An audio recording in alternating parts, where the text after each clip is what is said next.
बहनिया पढ़े लगल।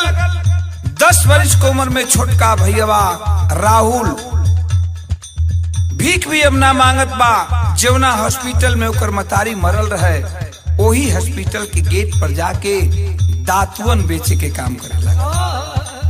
रोज सवेरे 4 बजे भोर में दातुअन लेके चल जाए। एक तरह ओकर धीरे धीरे जान पहचान भी होगल और बिक्री भी होगल, पैसा भी कमाए लगल। भैया नतीजा निकलल का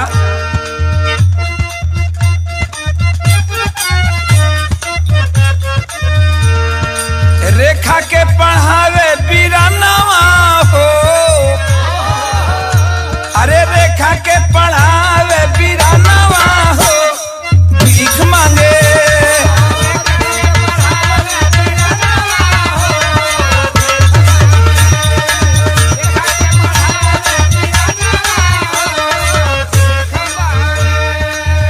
भीखो मांगत बा, दतवन बेचत बा, कमाई का कुछ स्रोत पढ़ौलस।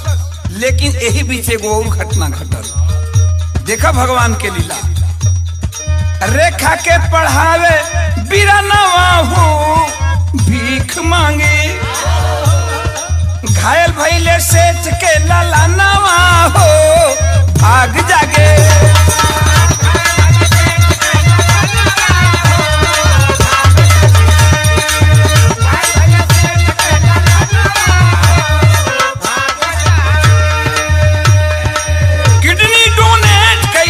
काम बड़ा नेक कैले,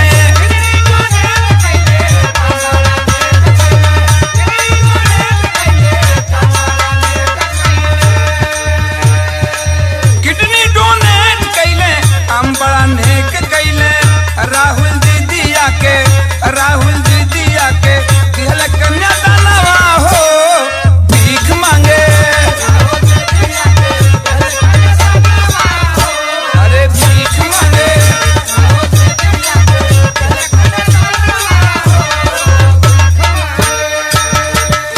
तनी बात समझ ल बाबू, कहानी एकदम साफ साफ समझ में चली आई। रेखा के पढ़ावत बा भीख मांग के दतुअन बेच के राहुल। एक दिन सुबह में बैठल बा दातुअन के लेके हॉस्पिटल के गेट पर। तब तक एक सेठ का लड़का, पत्रिका में प्रमाण मिला कि सेठ का वही एक बेटा था, एक्सीडेंट कर जाता है। और जब एक्सीडेंट कर जाता है हॉस्पिटल में भर्ती होता है। उसी हॉस्पिटल में सेठ लाता है। डॉक्टर बोल दिया कि एक्सीडेंट में आपके बेटा का दोनों किडनी खत्म हो चुका है। अगर एक किडनी मिल जाती है तो आपके बेटा का हम जान बचा लेंगे। ओनी सेठ के कोनो पैसा का कमी ना बा, धन दौलत का कमी ना बा। 5 फैक्ट्रियां चल रही थी, प्रमाण मिला।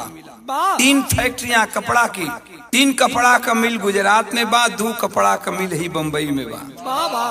आज उसे चारों तरफ गुहार लगावत हवन कि भैया कतनो पैसा केहू ले ले, हमारा धन दौलत का कमी नहीं खे, एगो किडनी अपन केहू दे दे।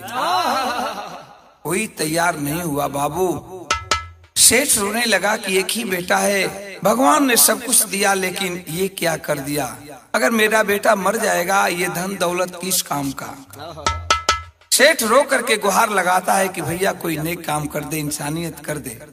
मैं मुंह मंगा दौलत दूंगा, जो कुछ मांगेंगे किडनी देने वाला इंसान उसको मैं देने के लिए तैयार हूँ। इस बात को राहुल सुनता है, वही रेखा का भाई राहुल दातुअन जो बेच रहा था।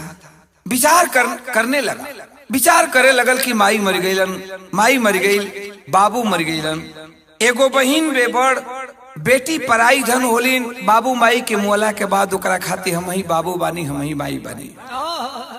साथ में ओकर पढ़ाई भी पूरा करावे के बाद और एक न एक दिन ओकर शादी भी करे के बाद एकरा से अच्छा मौका ना मिली। इंसान ही इंसान के काम आवेला। काहे ना हम अपन एगो किडनी दे दी सेठ जी के। सेठ जी के लड़का के किडनी दे दे, सेठ जी के लड़का ठीक हो जाई और एक किडनी पर हम भी जियत रहब, उनकर लड़का भी जियत रही, कोनो दिक्कत ना हुई। और फिर हमारा बहन खातिर कुछ सेठ जी दौलत भी दे दिहन। बहन के शादी ब्याह कह देव, अपना घर चल जाई। विचार करके राहुल दातुअन को छोड़ करके उस सेठ के पास जाता है, कहता है सेठ जी मैं आपके बेटा के लिए किडनी देने के लिए तैयार हूँ। खुशी से झूम उठा सेठ, बोला कि बेटा जो कुछ कहोगे जो कुछ मांगोगे मैं देने के लिए तैयार हूँ, ये एक नेक काम कर दो। एक बगल में सेठ का बेटा है बेड पर, बगल में दूसरे बेड पर जा करके सोता है राहुल 10 वर्ष की उम्र में, और ये किडनी अपना देने के लिए तैयार है। डॉक्टर ऑपरेशन करता है किडनी निकाल करके, और सेठ के बेटा को किडनी लगाता है। एक किडनी पर सेठ का बेटा भी ठीक हुआ और एक किडनी पर राहुल भी ठीक हुआ। 7 दिन के बाद जब टाका कटल बाबू, एहर हॉस्पिटल में 7 दिन बीत गई। और घर पर बहनिया परेशान बेरेखा कि रोज भैया तो हमार चली आवत रहा, कभी कभी लेट होत रहा, तो रात में ना आई तो सवेरे जरूर आई, दोपहर में जरूर आई, लेकिन आखिर भाई गइल कहाँ। अब तो वो जिंदगी के सहारा रहल भाई। ए बाबू आखिरकार वो बहन छटपटा के अपना घर में से निकलल बे, लोगन से पूछत बे, आके आस ओ हॉस्पिटल तर जवन लड़का भी ओकरा संगे कबो दिखाई पड़त रहन, ओहनी से जाके पूछत बे, तब ओके पता चल कि तुहार भाई राहुल तो सेठ के लड़का के किडनी दिले बा। जाके हॉस्पिटल पर देखत बे, एक बेड पर राहुल पड़ल बा, होश में बात हिकवत बा राहुल। एक तरफ पानी के बोतल लगल बा, एक तरफ खून के बोतल लगल बा, ब्लड चढ़त हटे राहुल के उस सेठ के लड़का के।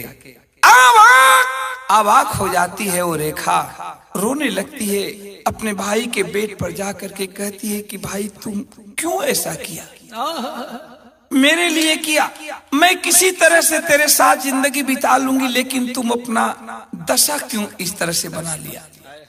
कहा राहुल की रो मत पगली, मैं ठीक हूँ, हम ठीक बानी, रो मत। जब 7 दिन के बाद बाबू टाका कटल बा, फर्स्ट क्लास के राहुल अपना बेड से उठलन है, सेठ जी का लड़का भी उठल बा। वो सेठ भी नेक इंसान था बाबू, सेठ भी बहुत अच्छा इंसान था। सेठ आकर के बोला कि बेटा तुम तो अपना फर्ज निभा दिया राहुल, लेकिन अब मुझे फर्ज निभाना है, बोलो तुम्हें क्या चाहिए। मुझे भगवान ने धन दौलत की कमी नहीं दिया है, 3 फैक्ट्री कपड़ा के 3 मिल गुजरात में हो, 2 मिल ही बम्बई में बा। बोला कठे फैक्ट्री से तुहार काम चल जाई, कगो फैक्ट्री तुहरा नावे लिख दी, तो हमार बहुत बड़ काम कर दिया, तू ना रहता तो हमार बेटा का जान ना बची। राहुल की आंखों से आंसू छलक जाता है, हाथ जोड़कर कहता है कि सेठ जी इंसान ही इंसान का काम आता है, ये धन ये दौलत कोई माने नहीं रखता। जब इतनी बात राहुल कहा, सेठ अवाक है, सोच रहा है कि ये कोई संस्कारी माँ बाप का ही बेटा होगा, संस्कारी माँ बाप का ही औलाद होगा। बोला कि बेटा सब कुछ ठीक है, जो मांगोगे मैं देने के लिए तैयार हूँ, लेकिन पहले एक बात बताओ, तुम हो कौन, कहाँ का रहने वाले हो। तब राहुल बोला कि सेठ जी ये जो बेड पर बैठी है मेरी बहन है, मुझसे बड़ी है, हम लोग बिहार के पटना के नीचे पूर्वी बिहार में जो दिरांचल है वहीं के रहने वाले हैं। माई बाबू बहुत छोटे पर लेके हमन के जा आ गईलन, आया के एगो बम्बई के कपड़ा मिल में काम करे लगल लोग दोनों जना। संजोग से पिताजी का लाइन पकड़ लियलस, करेंट मार दियलस, बिजली से मर गईलन।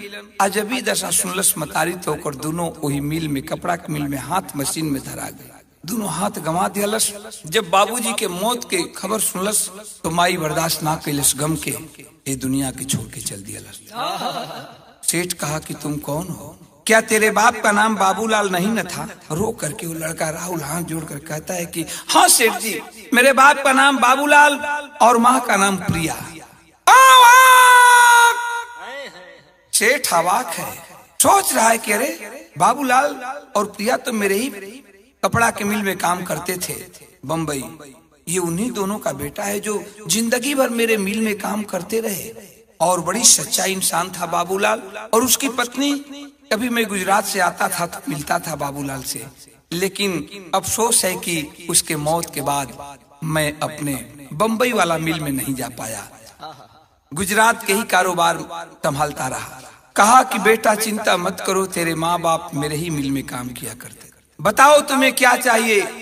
तेरे नाम से कहो तो मैं 2-3 फैक्ट्रियां, 2-3 मिल लिख दूं। 3 मिल गुजरात का है और 2 मिल बॉम्बे में है। हाथ जोड़ करके रोने लगा। राहुल कहा कि साहब अगर कुछ देना ही है तो मेरी बड़ी बहन है, मैं चाहता हूँ इस बहन की शादी खूब धूमधाम से हो जाए, किसी अच्छा इंसान से, घर बर अच्छा मिल जाए, इसकी पढ़ाई पूरी कर दे। मैं तो नहीं कर पाऊंगा क्योंकि इसका इच्छा है डॉक्टर बनने का। मैं गरीब आदमी हूँ, कहाँ से डॉक्टर बनाऊंगा, लेकिन मैं चाहता हूँ कि जिस घर में जाए इसका ऐसा परिवार मिले कि वो इससे डॉक्टर बना दे। राहुल की बात सुनकर सेठ की आंखों में मोती जैसे आंसू छलक गए। कहा कि बेटा चिंता मत करो, मैं जरूर कुछ करूंगा। और बगल में जो बेटा था अपने बेटे के पास जाता है, कहा कि बेटा ये बाबूलाल का संस्कारिक माँ बाप का बेटा है जो तेरी जान बचाया है, और इसकी ये बहन है तेरे सामने है, क्या इस लड़की को तुम अपनाना चाहोगे? सेठ का लड़का भी संस्कारिक था।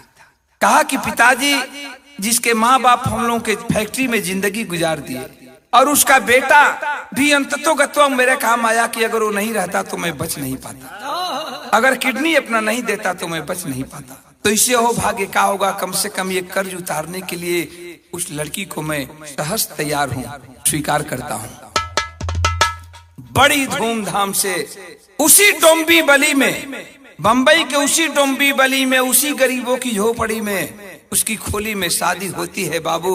और धूमधाम से बारात सेठ जी लेकर जाते हैं, हर जगह का खर्चा सेठ जी वाहन किए। और सुबह में जब अपनी बहन की विदाई, रेखा की विदाई करने लगा, राहुल आंखों में आंसू भर कर रोता है, बहन के पैर पोंछ करके घर के अंदर फेंकता है और डोली में बैठाता है।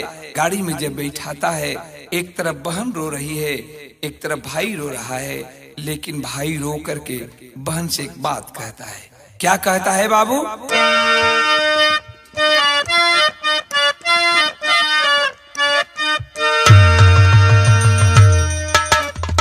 यही रो करके कहता है कि बाबुल की दुआएं लेती जा, बाबुल की दुआएं लेती जा, जा तुझको सुखी संसार मिले। लेकिन हमरे बिरहा में लिखल गई तो धुन बा, धुन से भी अच्छा बिरहा का बात लिखल गई। भैया रोत बा, बहनिया के सामने हाथ जोड़ के गाड़ी के खिड़की तर खड़ा बा और रो के एक बात कहत बा का कि भाई ये दुआएं देता है, भाई ये दुआएं देता है, जा तेरा सुखी परिवार